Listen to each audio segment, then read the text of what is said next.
CC3D allocates them? Is it fully random, or there is some sort of sorting happening there in the beginning? When you do not have the code in the start function, you've just initialized in the XML. How does that happen? How does the cell, the two types will be allocated in the beginning? Whatever is done last overwrites what's done earlier. Okay. So if you draw a circle of one Right. cell type and a circle of another cell type, the second one will overwrite the first one. I see. Okay, cool. That makes sense.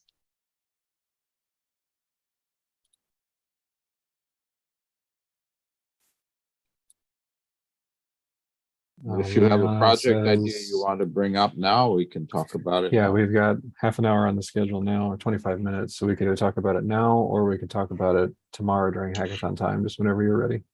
Okay, cool. Yeah, I just wanted to ask some questions before I represent it. Sure. Because I feel like I'm totally new to CC3D. So I'm not I want to be able to say this is the part of the problem that we're hoping to model. So did you have slides you want to share with this, or pictures or something, or yeah, or do you just want to that. describe? Because I can stop sharing if you'd like to. We can talk about or why don't, how about sorry, why don't I go over the schedule for tomorrow real quick, so you do people what that are you still gotta do here can first. see that, and then we can talk. Sounds good. So for the people who are still here, I just wanted to give a quick overview of what tomorrow is going to look like. So we're going to be on day 3. Week is moving quickly. So tomorrow, the numbering now is going to be a little bit out of order, but we decided to keep the original module numbers so that things are a little bit less confusing on the Google Drive about what's happening when. So we'll start with cell movement and applying external forces tomorrow with Gilberto. And then we'll, as Pedro said, talk about secretion and absorption. So chemical fields, but with cells involved now. We'll have our hackathon prep session. We'll have some more presentations tomorrow and some time for discussion. After lunch, we'll be talking about coupling cells and fields. Now that we have cells and fields, pairing those two things together, and then with particular discussion of chemotaxis, how chemical fields cause cells to move, and how to do that in CompuCell. And then our last session tomorrow will be an introduction to the antimony network modeling framework that actually came up a little bit today. So the idea that you can load chemical models into cells within CompuCell so that you can have them behave certain ways within the model. And then on Thursday, we'll look a little bit more deeply into how to do more complicated network modeling stuff. So with that, I think that that's all we have for today. So if you don't have any questions and you don't have a project idea to talk about, you're free to go, and we will see you tomorrow. Just keep an eye out on your email inbox for the announcements tomorrow morning. Those will probably have some things for you to download to get ready for the sessions tomorrow. Otherwise, if you have questions, feel free to stick around. We'll be here till 6:30 to help talk about those. So, Liliana, the screen share is yours then. Cool, thanks. Let's do this here. All right, can you guys see this? Yes. So basically, my project idea has to do with the branching that happens when zebrafish regenerate their tails. And this project, I'm in a physics PhD program, and this project was kind of formulated when I went to a different workshop in partnership with someone, Hannah, who does the whole biology side of this as well. So I'm kind of repeating the biology I've learned from her. But basically, what she's been looking at is that when the zebrafish regenerate their tails, how this branching works. So she knows that when sonic hedgehog protein is inhibited, this branching doesn't happen. So she's kind of come up with this whole, or her and her advisor come up with this whole signaling pathway about how that's happening. And we want doing this project where we want to do this multi-scale model of the signaling pathway, but also the cell-to-cell interaction that pathway causes. So the hypothesis is a kind of complicated slide, and I'll explain it. But the hypothesis is that basically the sonic hedgehog protein causes adhesion between the epithelial cells that are moving over the preosteoblasts. So as you can see here, we got on top, can you see my mouse? The epithelial cells moving over these pink preosteoblasts.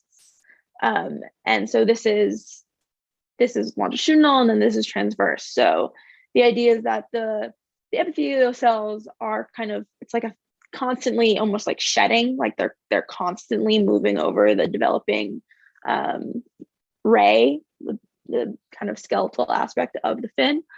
And somehow they kind of pull, because of that, at the end of the ray, the adhesion is upregulated. That causes this like effect of pulling them apart, the preosteoblasts apart into a branching mechanism into two different rays. So this is kind of what I feel like we've been talking about adhesion a bit, and I'm kind of wondering if this is something that could be modeled with CC3D, and what element of it could be modeled with that.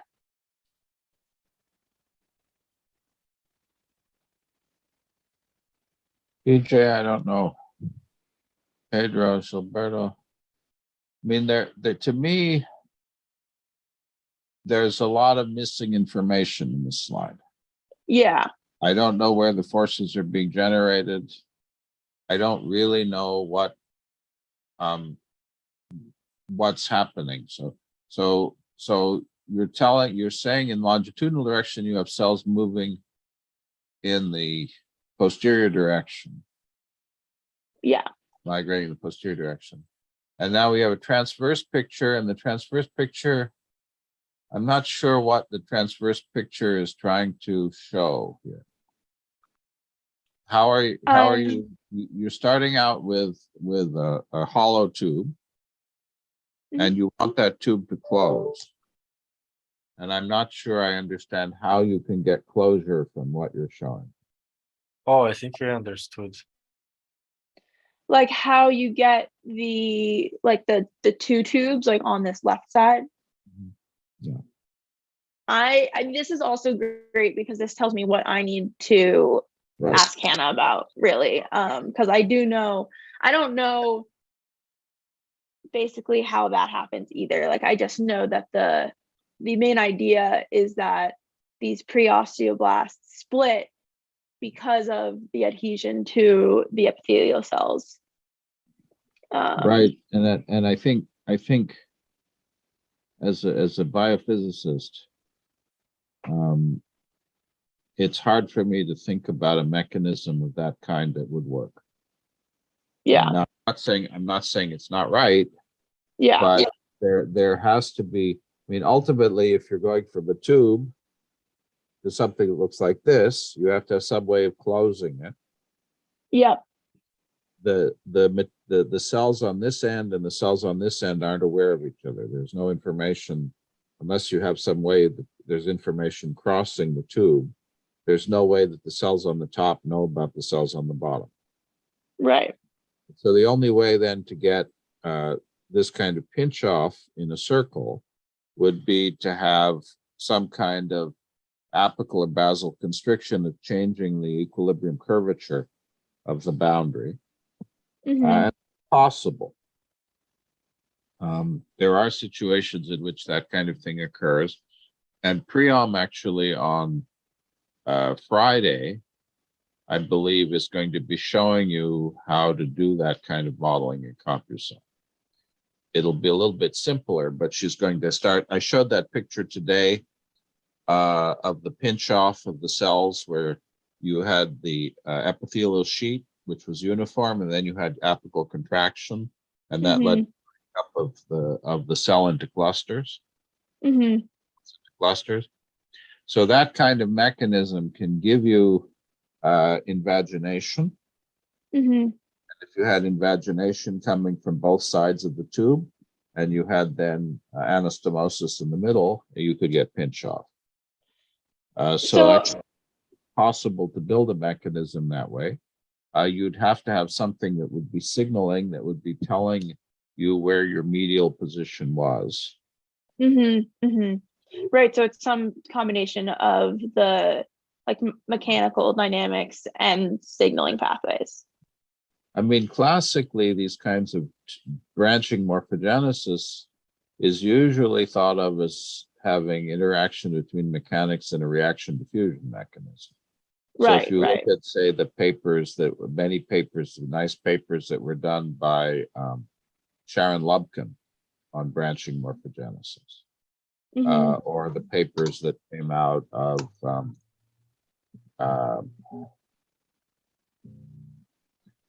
Rensselaer, who is it at Rensselaer, who did a bunch of papers on branching morphogenesis. In that case, what you're getting is you have a spot, and the reaction diffusion mechanism becomes unstable to two spots. And then if you have some kind of chemotaxis that pulls the cells along with the spot, then you can get branching morphogenesis during development. And so that's hypothesized in lung branching morphogenesis and kidney morphogenesis, and to some extent in plant roots. So those are also mechanisms that are possible. Got you. What was the first person you mentioned? Sharon Lubkin?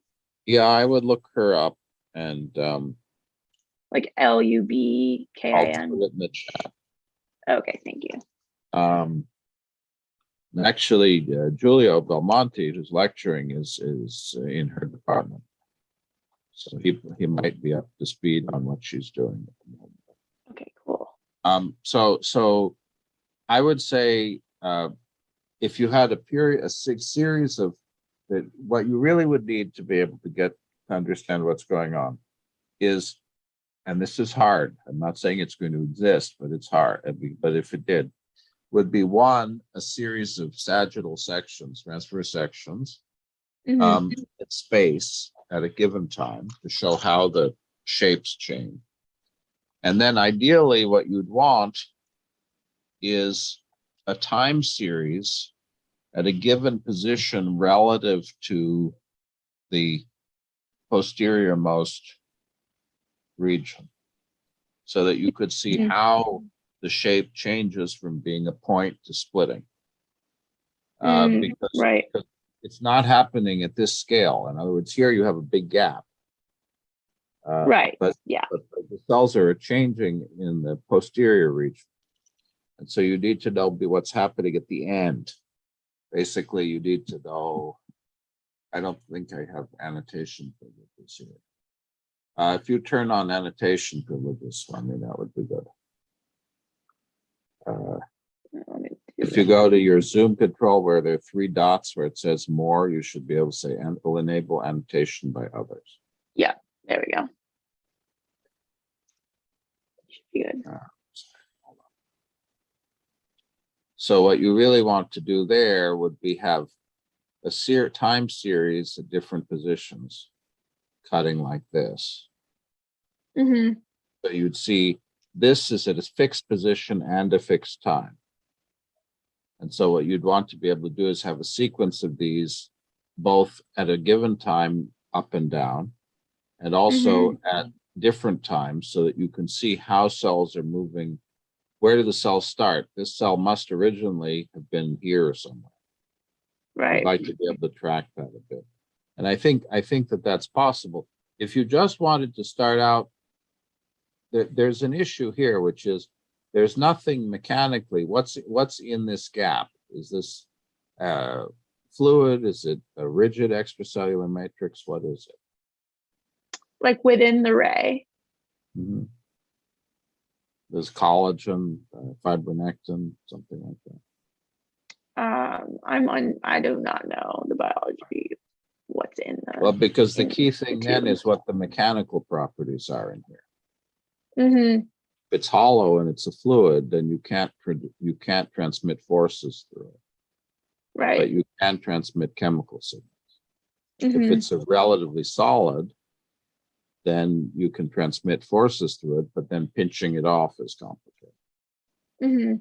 And so, but I think you could definitely build a model where you started out with something that was a row of cells like this, epithelial cells.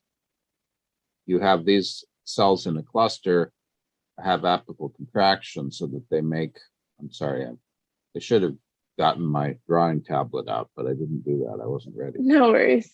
So that you get something that looks like this, where it starts out almost flat, and then you get a little dip, and then dip gets bigger. And you could have a Mm-hmm. second row there that does the same thing, and then they touch and they pinch off.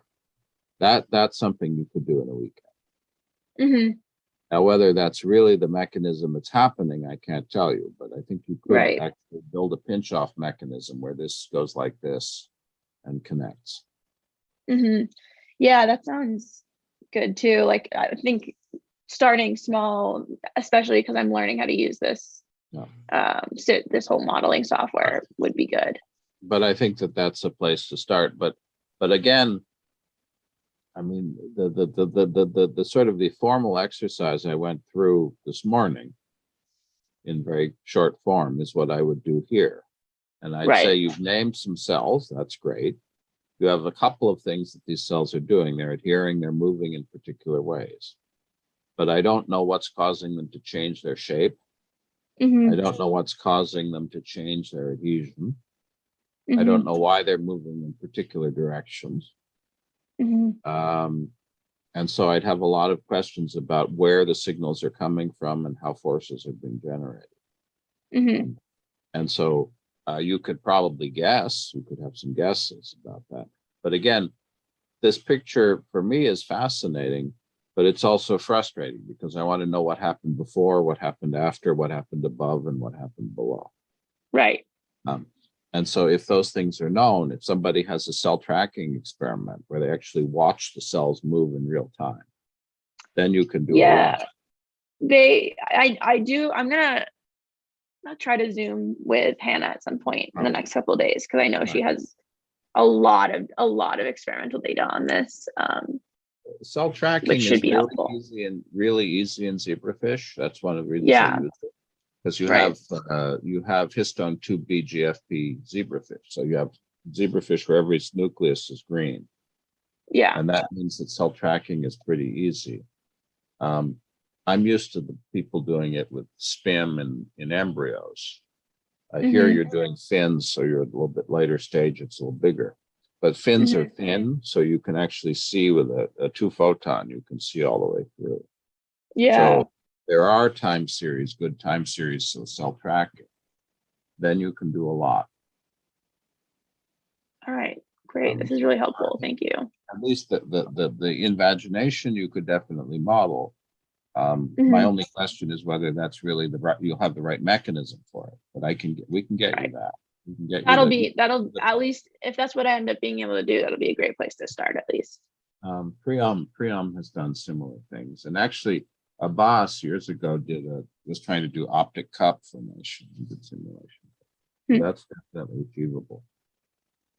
Okay, I think cool. if you go from an O shape to an 8 shape, something like that, this is already very, very impressive. And I never seen something like this in CompuCell. Yeah, it's funny. We've done a lot of simulations like that, but we never published them. And I don't know why. We just never put it in this. We never had a particular biological problem to do it with. I would recommend, I mentioned it, but I didn't actually, this textbook by Newman and Forgax talks about these kinds of invagination processes. They don't use CompuCell, it's an old textbook, but it's pretty nice. And actually, I guess Sharon isn't on the call anymore, but Sharon, who was one of the people who was asked some questions, She, 30 years ago, worked with Georgia Oster, who published a very, very famous study of invagination in sea urchin embryos. Oh, cool. Different because it's not tubes. It's not one tube to two tubes, but Yeah. it's basically gastrulation. So you have invagination, and then that, and those were simulations that were done 30 some years ago. I don't know if she worked on that specific project when she worked for George. Oh, interesting. I'm also working with Cytosim on another project, and there's a bunch of like sea urchin related stuff for that. Yeah. That's been used for too. TJ has a different modeling environment that he's developing that is good for that kind of simulation. For CompuCell can do this as well, although full 3D sea urchin is probably heavy for CompuCell. But I think this is possible. But the key thing is to try to ask as many questions as possible about time series, both a spatial and temporal change through that tissue, and anything you know about what the signaling or what's organizing the signal. But I think great. that's a good problem. But if you're satisfied with just doing the invagination, that we can definitely do in a week. Yeah, I'm definitely gonna look into. This is like a project that we're hopefully going to continue and hopefully going to play a big part in like Hannah's thesis. Right. She would be here, but she has like to do she's busy this weekend with the hackathons happening. So, but definitely planning to work with her on it. Great. But I think it's interesting. I think, and it should be doable. Okay, cool. Thank you. Stop sharing this. Any other questions or comments for people hanging out? I would say we had one remark about someone who downloaded the slides this morning and they were corrupted when they got onto their desktop. I wonder if were you teaching from the Drive version this morning? They were correct. I hope, yes, I was. I hope It's fine. It's fine now. So we might want to be, no, I just downloaded them and they're fine. We may want to be wary of Why that. don't we make a copy of this as a backup for everything? Yeah, because it sounds Thanks like again. if people try Bye. to, yeah, no problem. Okay, great. Okay. It sounds like if people try to download while you have it open, it might not download properly. So, Hi, I have a question. Just a quick question. Yeah.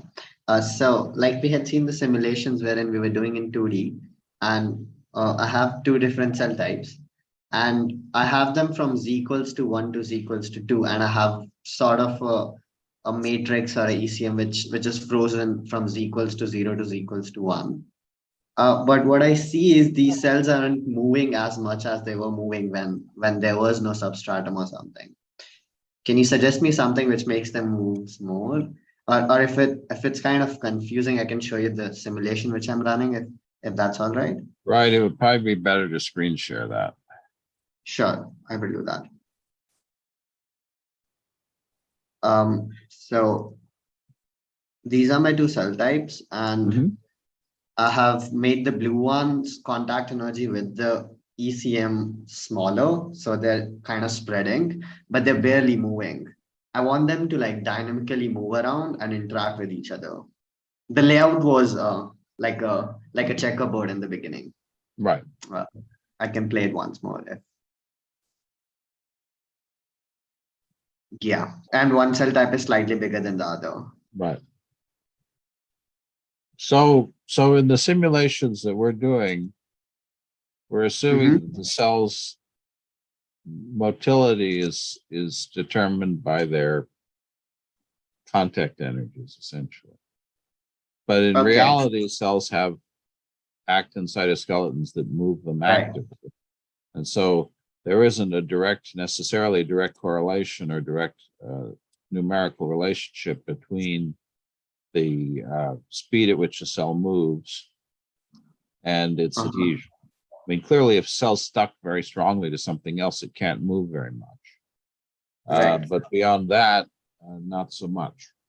And so, Well, do you think what- if I put the external potential plugin and give them random speeds, will that help? that would then you have complete control over the speed that you have. I see. Okay. So cool. I would recommend doing that. If you want to be Okay. fancier, Gilberto has nice simulations where he has a diffusion field inside the cell that controls the movement of the cell. With that number of cells that you have there, you could probably do that. If you wanted thousands of cells, you probably couldn't do that because it would be too expensive. Right. It'll be too expensive. Yeah. Cool. But Gilberto, you're planning on showing your cell crawling simulation, right? Yes, I'm going to show the movie of the cell and the for the multiple cells as well. Right. So maybe when you've seen that, you can see whether you'd like to incorporate elements of that in your model, Right. Right. because yeah, that makes sense. allows you then to control the velocity, the speed distribution of the cells independently. Mhm. Here also, basically everything is passive off of the adhesion, but in reality, that's not how it works. Yeah. In the external potential plugin, I can differentially vary the speed between the two types, right? To the two cell types. So cool. So I can allow one cell to move faster randomly than the other. Yes. And that will somehow mimic that one is more stuck to the ECM. Although I'm not varying the contact energy much. It should kind of mimic that environment, right? Well, so the when you say stuck to the ECM, I guess I don't understand maybe what you mean. I mean, like it's not moving much. So if my random speed around is, if a cell type is randomly moving less compared to the other in a time lapse. Right. So one way was of, having contact energy lesser for that, so it can move around on the substratum. Right. Because That's right. stuck. That's right. But it's kind of not working right now because the cell is becoming flatter and they're not moving much. The other one was the speed, that I give them a speed, and if I make it more random for one cell type, then it will kind of mimic the platform wherein its contact energy is less. Well, I That's what should be was careful. I should be careful about the way I'm talking about it, because Mhm. you're not giving them a speed. You're applying a force.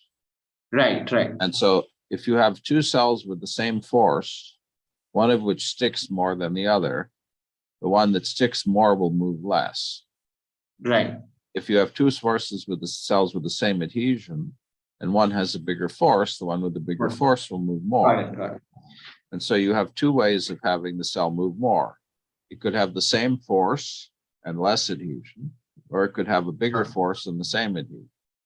And I don't know in your particular case which of the two or which or a combination of them is Yeah, the possible. only issue is I want one cell type to spread more, and I also want that cell type to move faster. So that is kind of negating each other's effect. I'll probably have to optimize that to some extent to see the. Well, but see one actually cell. with positive surface energies, which is what we use, the cells that stick more actually move faster. Okay. Yeah. So that won't be a problem. Cool then. So I would start with the hypothesis that you apply a constant force in changing direction to the cells, and measure the displacements as a function of time. And then you can ask the question, how does that change when I change the adhesion? Yes. Well, the way I would do this, actually, if I were going to do this, is this. I also didn't talk about this, but because this is too much for one lecture. But I build up simulations very, very systematically, piece by piece. So I would start out with one cell. Okay. Just one cell. And I would plot the displacement squared versus time and measure the diffusion constant of the cell, because they're diffusive in this case, if you're not applying an active force. Gilberto's published a bunch of papers on how to do this properly in experiment, because people actually, experimental biologists usually don't measure cell movement correctly. Gilberto was able to show that for 50 years, people have measured it wrong. He's got some good papers on that, which I recommend.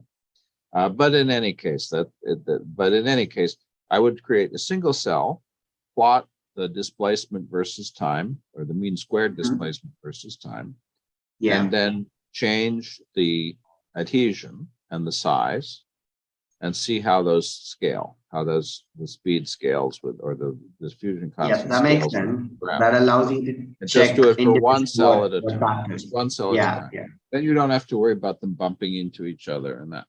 yeah. And now, once you've done that, you can match that with your experiment. Now you say, okay, if that's not enough, if the changing the adhesion doesn't change the velocity spectrum the way I want, now I Mhm. apply a force, and now I can calibrate how big that force has to be. Has to be to recover the Right. contact. How fast I have to change the direction, these kinds of things. Yeah, that makes so much sense. Yeah. Okay, and then once you've done that, when you know that for each individual cell, you can put the cells together and see how they behave collectively. Right. But however, the collective behavior could be different from individual cell to some extent. Well, that's the whole point. That's why it's interesting. Okay. Okay. But what you Got it. want to know is how they behave on their own first. Mhm. Because when you put them together, you don't know whether if they're not It's moving perfect. when they're in contact with each other, you don't know it's because whether they're sticking to the substrate or being in the way of each other. Yeah. So that's why I Yeah. would do start with a single cell and make sure it behaves the way you want. And Gilberto's a big expert on this, so you should really pick his brains about this. Yeah. Thank you, James. Thank you so much. I mean, he spent 10 years doing simulations of this kind. So I think he'd be glad to share his experience.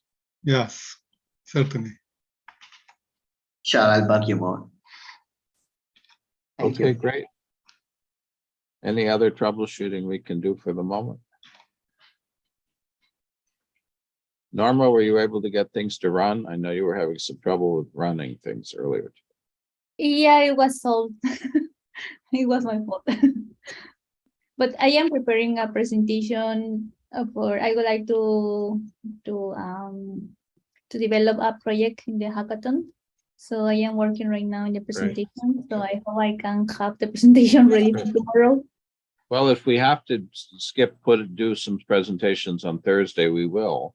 It's just harder to get a team together in 2 days than in 3. Yeah, I can imagine that. Yeah. But I mean, we're certainly not going to tell people they can't present on Thursday. Unless you can poach people from their original teams. Yes. I see. So, Yeah, so, I will do my so best. I'd recommend trying tomorrow, but Yeah. if you need to wait another day, you can also just show one slide tomorrow and then show a little bit more on Thursday. Awesome. Okay. Okay. Thank you so much. Okay, good. Okay, any other questions, comments? No, maybe our team should stick around for a few minutes and just prepare for tomorrow then. Thank you, everybody.